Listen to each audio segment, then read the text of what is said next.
So, with the idea of Acadian Metis, there's always been controversy over the years from the general public who are not Aboriginal and the people that are status. They call us pretendians or wannabes or whatever. They're trying to deny the genetic makeup of non-status Indians. See, a status card is just a determination by the federal and with the cooperation of the provincial government. There's nothing wrong with that. It's good to have a status card. You get some benefits and all that. But when you're denying people the right to say, well, I have ancestors in my family that are to have some Indian blood and it's passed on to me, I'm one of them. Nobody's going to deny the fact I come from a part of northern New Brunswick where the LaPointes and the Coreys and the Hickeys and Mullalis have Aboriginal blood. We may not be status, but to respect our elders, you say I'm part Aboriginal and we're proud of it. But in Nova Scotia, a number of years ago, there was a big controversy. I call it the first wave of the Nova Scotia Eastern Metis or Acadian Metis controversy. This was an article by a very good reporter, Brett de Bundale of CBC. The article goes, the controversial rise of the Eastern Metis, and some question, where were these people all this time? Well, yeah, because we didn't know our ancestry. Some people literally didn't know until the 2000s. I didn't know I was Jewish until it was 10 or 12 because my mother told me, oh, the Blaze were Jewish, and he hid their ancestry. Now, in this article, the number of people who call themselves Métis soared 125% in Nova Scotia from 2006 to 2016. Now, this is an article from 8 years ago, but it's still relevant. It was 1948 when her father told her he was lying in a Chesterfield living room in their Yarmouth home, his body ravaged by TB. He had consumption. He knew he had only a few months to live, recalls Mary Lou Parker. He told me we had Indian blood in us, which made us Métis. The 12-year-old felt proud of her indigenous roots, but she was warned never reveal her half-breed status, as it was then called, for fear of being shunned. So she kept it secret until years later, in a quest to explore her identity and gain recognition. She eventually formed the Eastern Woodland Métis Nation, Nova Scotia, using a term Métis usually associated with Western Canada. Well, yes, it is, but there's Métis in Quebec and New Brunswick, but we'll get into this. Parker since discovered there are many people like her in Eastern Canada. Now, there's been a divisive debate over the Eastern Métis. Her group, one of many Eastern Métis groups to emerge in recent years, has grown exponentially and at that time had 30,000 members. But a sudden proliferation of self-reported Métis in Eastern Canada has emerged as a profoundly divisive debate. Census data showed the number of people who call themselves Métis soared nearly 150% in Quebec and 125% in Nova Scotia from what I call the first opening era from 06 to 16, according to Stats Canada. Dozens of new Métis organizations cropped up over the same period. Many use identity cards that look much like Indian status cards. Others have tried to claim Indigenous rights through the courts, fueling a perception that the Indigenous newcomers are so-called rights grabbers. Well, they're First Nation, but they're not status. It's one thing to say I'm First Nation, this is part of my culture and I want to learn more about it, says Cheryl Maloney, a Mi'kmaq activist and Cape Breton University political science professor. But that's not what some of them are saying. They're trying to be viewed as Métis under the Constitution and to have rights and benefits. Many critics reject outright that a distinct Métis identity in the Maritimes and Quebec. Well, it's too fractured because the Acadian Métis in the North Shore are not really the Acadian Métis on the South. You have to consider this. If so many people from Poland move to a certain part of the States, but we're 50 miles away, there's a good possibility these would be very distinct Polish locations. That's what we have in New Brunswick. Now, people of mixed blood in the region either integrated in Indigenous communities or assimilated with European newcomers, unlike the distinct Métis people of L'Oreal in Western Canada. When you're looking at the Maritimes in Quebec, the children of intermarriage were accepted by either party, in our case, the Mi'kmaq or the Acadian. Mi'kmaq elder and historian Daniel Paul says, there was no such thing as a Métis community here in this region, but what other word are you going to call it? That's what I'm saying. There was a Métis community, but it wasn't a community. It's like you can't see the air, but you can breathe it. That's what I'm saying. But here's the thing is, Aboriginal women that married white people lost their status. So those kids would have had status if you would have married an Indian, but they didn't. They married in a French most occasions. Very few times in New Brunswick that were English people were marrying Indians. Now, for those who consider themselves Eastern Métis, the rejection of an identity is exclusionary and mean-spirited. a continuation of their oppressed status and the maltreatment mixed-race people have faced for generations. They argue that a distinct mixed heritage people exists in a region with a shared history and culture, not simply indigenous ancestry. But these interracial people were compelled to identify as white for fear of discrimination. We were forced to assimilate with white people, our identity stolen, says Parker, the Grand Chief of the Eastern Woodland Metis. Now we're reclaiming our native heritage. The 82-year-old at the time, she says she's not looking for benefits, just recognition and inclusion. We're not begging for money, we're not after government handouts, she says. We know we are, we just want the recognition. Now for the Mi'kmaq people who have made significant sacrifices fighting for treaty rights, though, it's troubling. They say indigenous people suffer enormously from efforts to assimilate them. This includes a residential school system, what one federal bureaucrat called the final solution to the Indian problem. Now, in New Brunswick, there were no residential schools, but some of the people from New Brunswick did go to residential schools in Nova Scotia. Now, we've gone through hell and back over the last few years with the government of settlers, said Alison Bernard, fisheries coordinator with the Mi'kmaq Rights Initiative from Eskasoni First Nation in Cape Breton. Now, skepticism of self-reported Métis in the region is understandable, given the experience of indigenous people here, he says, pointing out that he was forced to defend his right to hunt in court after shooting a moose. Though throughout history, we resisted colonization and spoke out about the horrors against indigenous people, said Jarvis Gugu, a non-practicing lawyer in Halifax, and a Mi'kmaq from Wikwemok First Nation. Now, where were these Métis people all this time? Yet hiding indigenous heritage was a matter of survival, says Carol Dumas, chief of the Council of the First Métis People of Canada. If you could pass off as white, you did, she says. Being Indian or Métis was dirty and it was taboo. Now, Métis families hid in plain sight, Dumas says, and while they didn't advertise their indigenous roots, they continued living as Métis in secret. Our grandparents and great-grandparents did whatever they had to do to ensure none of their kids ended up in residential schools. Now, the debate over the Eastern Métis movement was thrust in the spotlight earlier this year when the East Coast Music Association pulled the Nova Scotia nominee from consideration for Indigenous Artist Award. At issue was the heritage of Cape Breton guitarist Maxime Cormier, who identifies as Acadian Metis.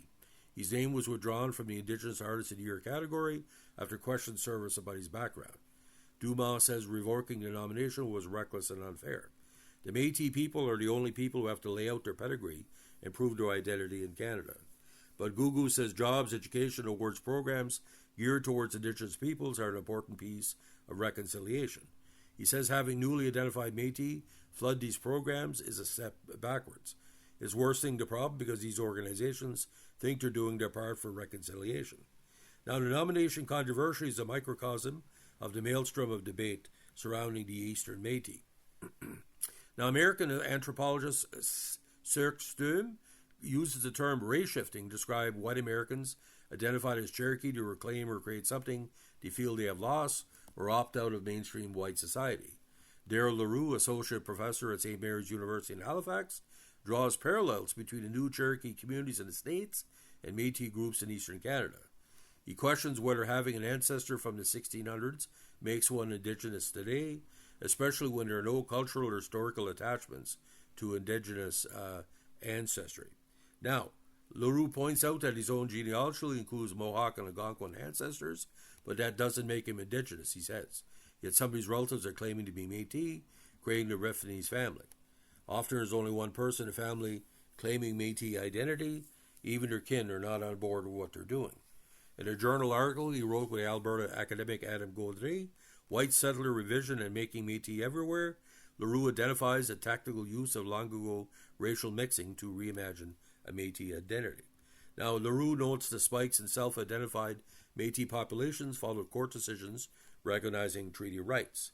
While fewer than 1,000 Nova Scotians identified as Métis in the 96 census, that number more than tripled to 3,135 after the Supreme Court of Canada affirmed Mi'kmaq treaty rights in the 99 Marshall decision, according to Stats Canada. The population swelled again after the 2003 Poley decision, when the Supreme Court affirmed Métis have Aboriginal right to hunt for food. Now, by the 2006 census, self-identified Métis in Nova Scotia had once again more than doubled, reaching 23,315 by 2016. The increase mirrors a similar trend in New Brunswick and Quebec. Well, now they're saying self-identified Métis. Sometimes you have a census, or I do surveys for different companies in Canada and the States. It gives you an option to identify as Indigenous and Métis. Doesn't mean your status, and doesn't mean, for example, my name was Kluzaweski, I would be Polish, but I'm not pure Polish. That's the option they're talking about. So how many people identified as Métis are active on it? It's hard to tell because, again, we're not gauged, and each decision is a personal one. Now, according to LaRue, it cannot be a coincidence that it shifts following court decisions, who cites evidence that some of the people now identified as Métis were initially opposed to Indigenous treaty rights and even had ties to white supremacist groups. That's a true story, by the way. Jean Tellier, lead counsel in the landmark Poli case, is the great-grandniece of Louis Riel and one of the country's top Métis and First Nations rights lawyers. Her argument, which the highest court in the land ultimately adopted, was that a rights-bearing Métis community must prove more than genealogical connection to an Indigenous ancestor. The Métis Nation out west, for example, has an origin story, a name, kinship ties, language, tradition, symbols, territory, and culture such as music, dance, and food. Now, this is not about individuals who have what I call an ever-so-great Indian grandmama. This is an historical people that came into being before Canada asserted itself on the territory. Tillier says the Métis claims of Eastern Canada appear to hinge on one key marker of membership, a genealogical connection without any other evidence.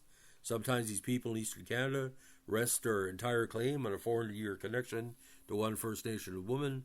There is nothing more there. Well, in our case on the North Shore, 1801 onwards, but like I said, the Aboriginal background too, there was Aboriginal increase in the 1850s, 1870s.